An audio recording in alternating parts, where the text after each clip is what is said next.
We don't create the space in Kenosha to listen to each other.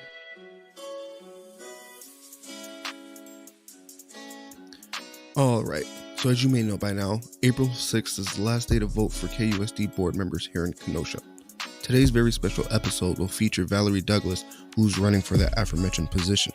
She is no stranger to the KUSD education system due to her already being a Bradford parent, a KUSD graduate, and a former substitute of the KUSD system. So please, ladies and gentlemen, help me welcome Valerie Douglas. Look, the biggest podcast where you can learn them lessons. Line for line where you can learn from different sections. Made it out the mud, come tell your story, blessings. Never know who listening, never know who stressing. Devon gave you a voice, come speak your honest truth. Line for line, go bar for bar, it's up to you. Wanna talk sports, gov, and politics? Wanna talk about where you from and your accomplishments? The line for line is really where you need to be. A platform that's really made for folks like you and me. You can find it all no matter what you seek. Whether you calling or you listening, tune in every week.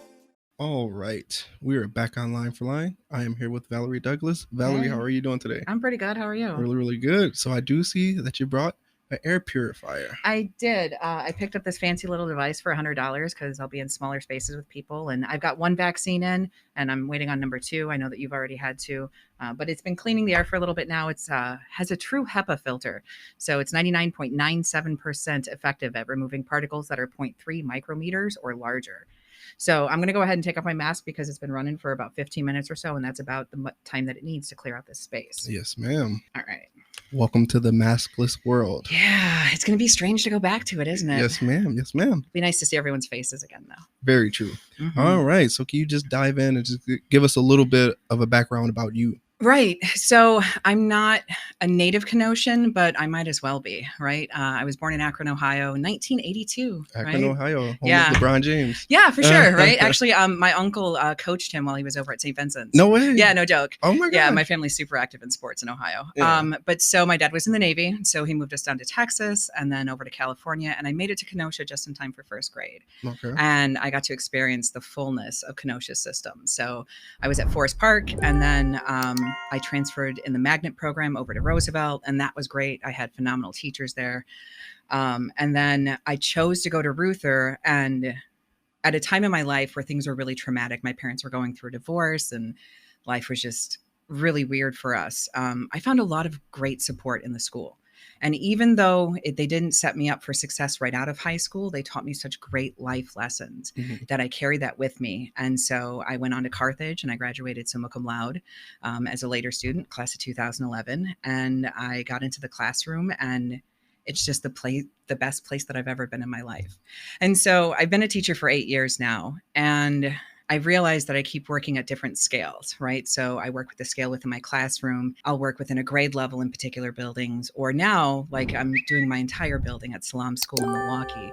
And I realized that I can have such a great impact that I want to sort of increase that scale again. And that's why I'm running for school board this year. What was it that made you want to be a teacher? Oh, I didn't realize it at first, but it was having my son. Yeah. So I was technically a teenage parent. I was a single parent at 20. When I gave birth, I was working a couple of registered jobs and, I was paying my bills, but, I was still on state support. And I realized that I've got this tiny little person that I have to cultivate into being something great to take my place. And so I have to set a good example for him. Yes. So I started off at Gateway and I chose marketing, and I was like, all right, but this isn't as much fun as I want it to be, even though I've got skills with that. Hanging out with him and his friends and watching the way that they learned and the way that they would make connections, I was like, I'll be a teacher. Yeah. So I got into the classroom. I actually only ever got to be his teacher once when I was a substitute in the district. And that was in 5th grade, and he was the coolest kid in the building that day. But my kids have always said that, I'm like their school mom, right? Because I just care so much about them and I support them so much. And we do a whole lot of learning just beyond the content stuff. So I'm really glad I made the decision to be a teacher. So why is it KUSD that you aim for? Well, so it's my hometown district, right? And I'm a property owner. And we bought our first house in 2008 and built in 1933 over in the Pepsi neighborhood. And so it's had a lot of repairs and stuff. But I'm not looking to go anywhere, right? We're here in the city, and we're on the edge of greatness. There's really so much potential here. And I think there's enough people who are willing to be brave enough and to just show what they've got for everyone unabashedly and authentically. And when I looked at who was running for school board, there was no one willing to do that in that respect. As scary as it is sometimes, I feel that I've got the skills and I've got the confidence and I've got just the dedication and the dream and the desire to really see the things that we've been talking about, what we need in our schools, what we need in our district for the last 10, 15 years, to actually see that come through, because it needs to happen. Yeah, I definitely agree with that. What would you say like your vision for success is if becoming the board member? Right. So this is where we have to remember there's very small steps in success. And so this is where, again, I see a lot of parallels with teaching, right? I became an educator in everything I do. I see replications of teaching, right?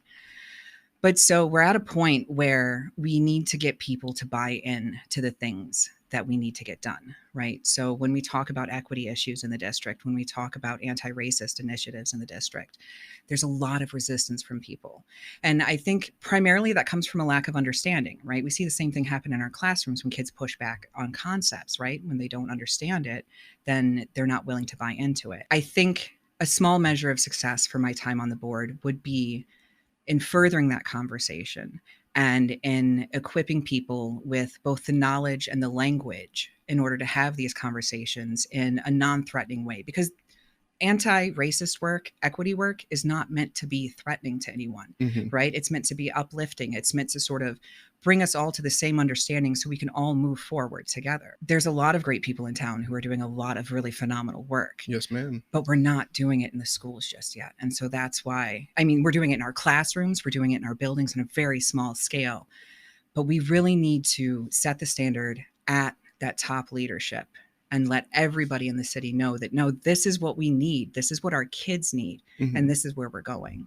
What would you say the current state of KUSD is as a whole right now? Oh, man. Average, I think, is a pretty good way to say it, because we do have a lot of greatness that happens all across the district, right? You look at our arts program, you look at our band program, our sports program is really great. Our academics in some buildings are really, really strong.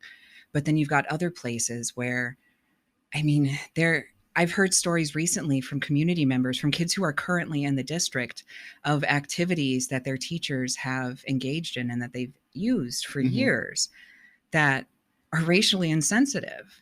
And those students didn't feel like they got the support from administration when they brought those concerns to them. And so, you know, we've got these really great highs, but then we've got these really great lows. And so I think we're really kind of middle of the road. And being one of the 5 largest districts in the state, like, we can't afford to be middle of the road, right? We need to be that, like, district on a hill. I don't know if you're familiar with the city upon a hill, right? Yeah. Yeah. Yes, yeah. So the whole idea of being like a district upon a hill that other people can, other districts, other schools can look to and be like, oh, they did it that way. We want to be like that too. Yes, ma'am. What changes would you say would be on the horizons with you as a board member? Right. So one of my primary focuses certainly is having that conversation and being unafraid to have that conversation with other people, which has been sorely lacking in the district. But then what do you talk about, right? It's not just, you know, your feelings. And so my background in behavior management and achievement gaps really kind of brings that to the forefront, right? There's a direct correlation between a kid feeling secure in a classroom and feeling safe enough in a classroom and whether or not that kid achieves. Unfortunately, in KUSD, we don't have that strong of a connection. If you're a Black kid, so you went through Kenosha schools, right? Definitely did. You had a 56% chance of catching a referral that included a removal from the classroom, whether that was detention or ISS or out of school suspensions. Whereas a white kid, so me in the district, I would have only had a 10.5% chance of catching that referral. And I think with a lot of situations like that, I believe like a lot of teachers were not necessarily equipped to manage the children the proper way, you know, because you don't really know how the problem operates, you know, and I don't think they really gave the time or consideration to see how the problem operates, you know. For me, I'm speaking from personal experience. Like, I know when I went to school, I was a class clown. I was cutting up and everything like that, but that's because like I had a whole different home life, you know. Like, things weren't right at home, so I would go to school and I would act out. But I would say that they wouldn't really dig into that. They were just ready to, let's kick him out. He doesn't need to be here, XYZ, as opposed to really going to the origin and getting to know their students as a whole, because if you think about it, students are the future, So I definitely feel what you're saying when it comes to that and that aspect of it as well, too, because there's just things that need to be changed. And I'm all for change, Yeah. So. And I mean, it's tricky for teachers too, because in Kenosha, we've got larger class sizes, right? Mm-hmm. So I've been fortunate enough to work in several different urban districts. I was in Cudahy for a couple of years. I was a sub in Kenosha for 4 years. Never put me on a contract in a classroom, right? But I did a lot of long terms. And now I'm at a smaller choice school in Milwaukee. It's a all Islamic school. And my largest class size is 20 kids. Oh, wow. And so it's so easy for me to connect with my students and to really get to understand why they're cutting up in class, or, why are they always sneaking off to the bathroom, and, what's going on with all of those issues, because I have fewer kids. When we've got the large class sizes that we do in Kenosha, I think it's a variance from anywhere like 24 to 27. Sometimes you get up to the high school level and you can get pretty close to 35, which is the state cap, and they have to start paying you. It's not like an overload pay, but I mean, it is, it's extra bodies. Like it's hard to grade those assignments. It's hard to manage those behaviors. It's hard to ensure that kids are understanding these concepts. So like there's a primary place where we can focus. We can try to decrease class sizes, but then that brings up another problem. Who wants to come to Kenosha and teach the way that we are right now? Yeah. How many teachers who look like you are interested in coming to our district, knowing the challenges that our community puts kids who look like you through in this district? And so that's why that equity work is so critically important, and I really do want to reiterate that equity work and anti-racist work is non-threatening. It's not about saying everybody's a racist and y'all are just supporting white supremacy, because that's not at all what it's about. Not always the case. Right? It's all about understanding the connections that we make in thought, right? I say peanut butter, you're going to think jelly, right? If I say thug to somebody, they're going to have an image come up in their mind. You can make a whole bunch of different connections with all of that. And what equity work does is it gets you to really consider why you make those connections, right? And I catch myself doing it pretty much every day, right? It's worse when I have to commute because, then my road rage kicks in and I'm like, whoa, did I really just say that? And so it's scary work too, because, you're dealing with the shadows, those parts of yourself that, you don't want other people to know about you, that you're afraid to admit to yourself actually exist. Yeah. And so, this is why I think it's so critical. I mean, we do have an equity team in the district. They've been working for the last 18 months or so. And I'm really interested to see, some of the pieces that they're developing to roll out in the district, because these are people both from the community and within the district who really kind of understand these and can be really responsive, right? But if we don't have that community buy-in, if we've got people who are constantly pushing back and just conflating issues and just really roiling up the drama, I'm not exactly sure why they want to roil it up, right? But there's that resistance, right? They don't understand it. And so we've got to, got to find a way to get through that. So one of my strengths is being a communicator, right? Being in a classroom, got to be able to talk to all these different kids if they're acting out. Like I've worked with kids who are visually impaired and students who are on the autism spectrum, kids from broken homes like mine, kids from better homes than mine, right? And at the end of the day, all the kids all have sort of the same thing. Their parents all have the same thing to say, right? She cares. Very true. She cares, and she just wants to see you be successful. Exactly. And I think that's where it all starts. People who want to see you be successful.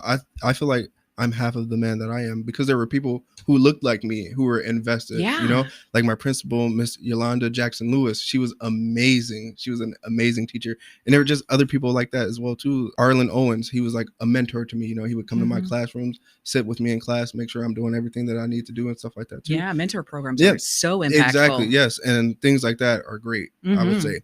So I know a lot of the time we always talk about the problem, but let's talk about the solution. Like how do we get KUSD on the cusp of changing, Yeah.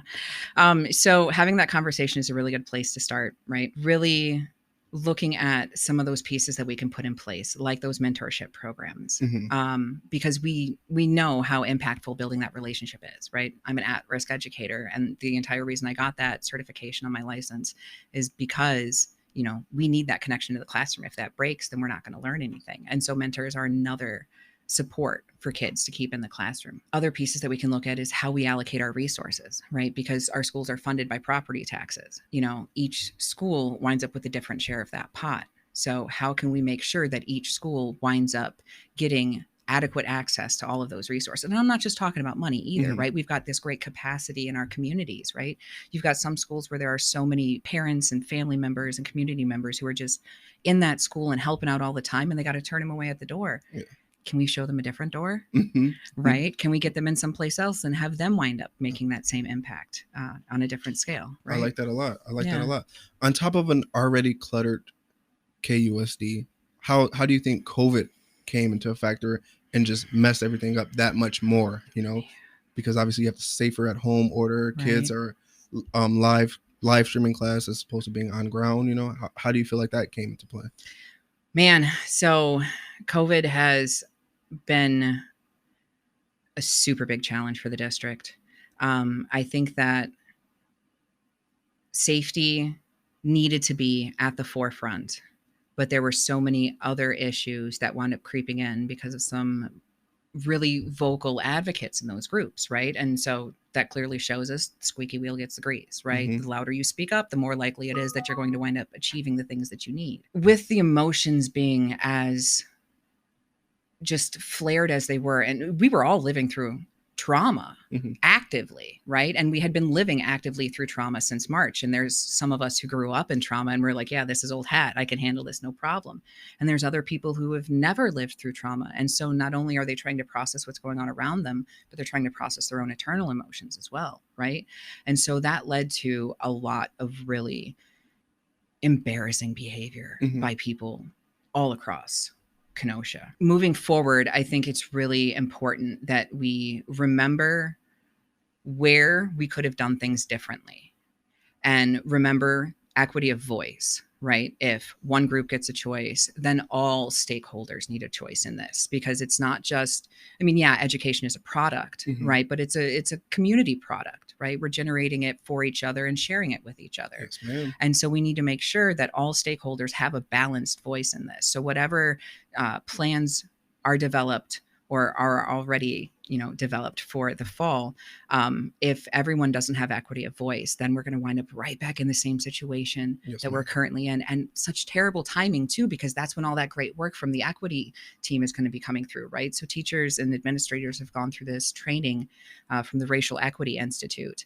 And so the teachers, so the last rung of everything, they're kind of getting all of that right now, all of that education, and they'll be able to apply it hopefully to their classrooms in fall. How can we expect them to move forward with this incredibly important equity initiative if they're still super concerned about safety in fall? Yeah. Because you're vaccinated. I'm an educator. I'll be fully vaccinated in a couple of weeks, right? And then everybody over the age of 18 gets a vaccine in May. But what about everybody under 18? All of the kids that we're serving, right? Exactly. What are we going to do to keep them safe until it is safe enough for them to get the vaccine? Or, whatever other mitigation measures happen, or by some miracle COVID vanishes or something. And I feel like that's where the catch-22 comes into play as well too, because obviously people will want their children learning on ground, but then with COVID being at the forefront of our daily lives, it's hard, it's hard to deal with safety as well while returning to school, especially with the amount of kids on campus as well too. So how do we fix that? Is there a way we could do maybe like a soft opening? Yeah. So in looking forward to fall, right, we clearly know that the hybrid model that teachers are doing right now does not work, right? We're just asking teachers to do way too much. And so not only are the kids suffering, but then the teachers are. And so we want them to come back next year. We want them to tell their friends and their other educators to come to our district. We got to do right by them, right?